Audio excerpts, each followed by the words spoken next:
on the phone here today with a guy who debuted his modified season in great fashion at Utica Rome Speedway last week. Matt Janczuk has been a longtime sportsman campaigner, won a lot of races there, made the announcement in the offseason that he was moving up. He joins us on the phone now. He won the Utica Rome Opener, started 7th. It was a 3:58 show, and as you can see, there's Hoosier tires on that car too. Matt, how we doing? Good, Doug. How are you? Doing very well. This has to be exciting. I mean, you couldn't have written a better script for opening night at Utica from what it sounds like. Yeah, just one of those things. The stars aligned, and we've got a ton of experience there, and just a lot of unknowns going into that race. With a brand new Teal Pro car and a new engine. So just to come out with a win and run as well as we did was certainly a surprise to me. And had you driven a 358 before?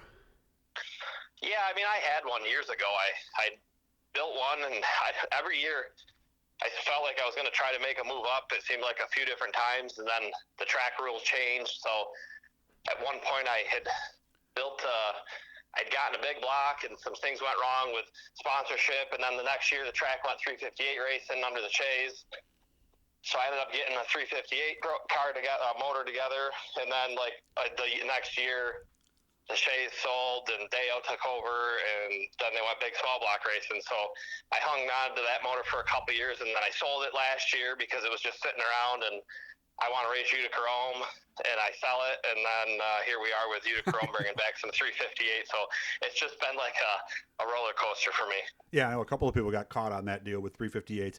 And really, if you have a 358 against an open small block, you're racing for 8th or 9th at best, right?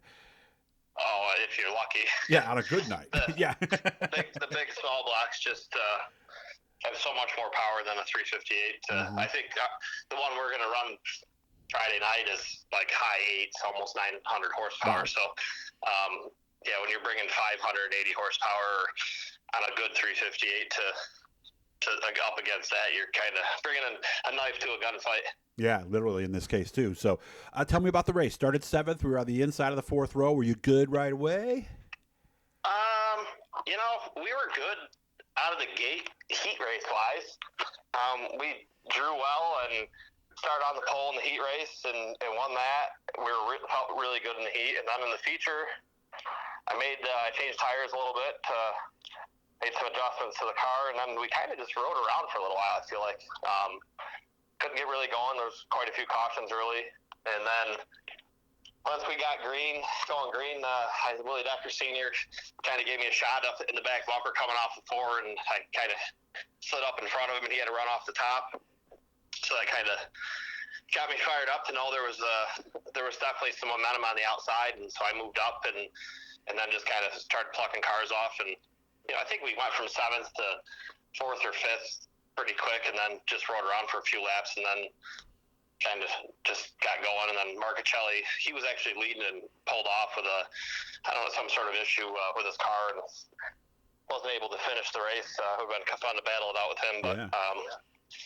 So that kind of handed me second, and I took the lead on a restart.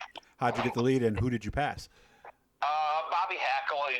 He went in on the bottom, and I kind of just rolled through the middle, 1 and 2. Kind of came off 2 side by side and drag raced down into 3, and then I just had good momentum through 3 and 4 to come off of 4 in the lead. How many laps were left to go at this point? There was maybe somewhere around halfway. Okay. So we had a lot of work to do still.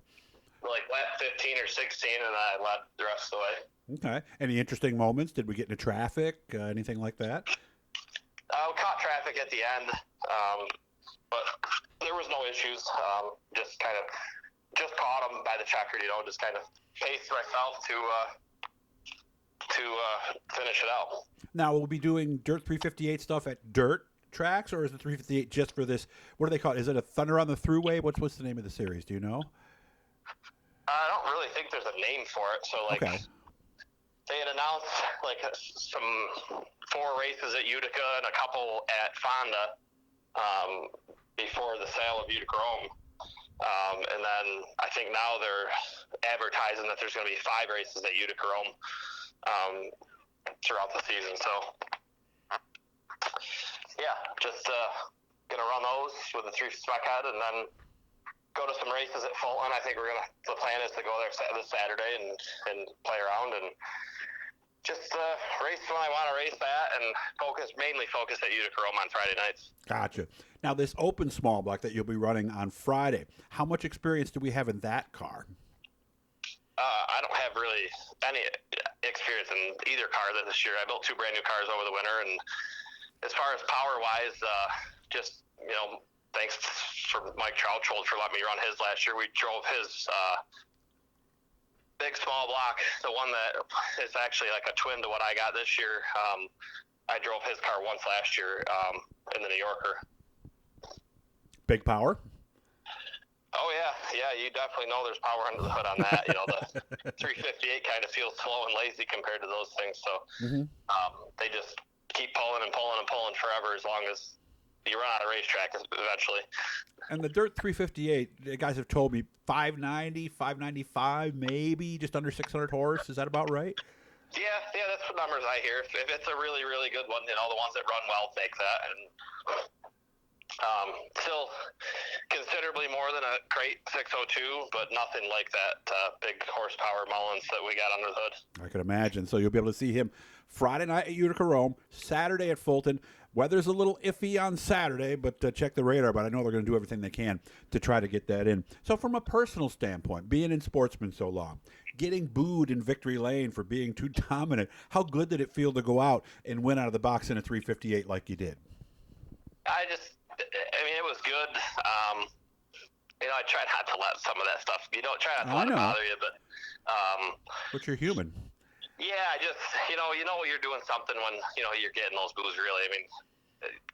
Some of the greatest people in the sport get booed every day, so it just comes with it, and I don't take it personal. Everybody has the right to their fans and their opinions, and I think the success we had last year and the few times that I raced Mike Trouchold's car, and then Outlaw 200 weekend, finishing the podium spot there with a unfamiliar car that, Nick Zielinski let us drive at Outlaw. So, we started 26th there, and to get to third was quite an accomplishment in that as well. So, Trouchold's car, the first night out in that last year at Utica, we finished second in that.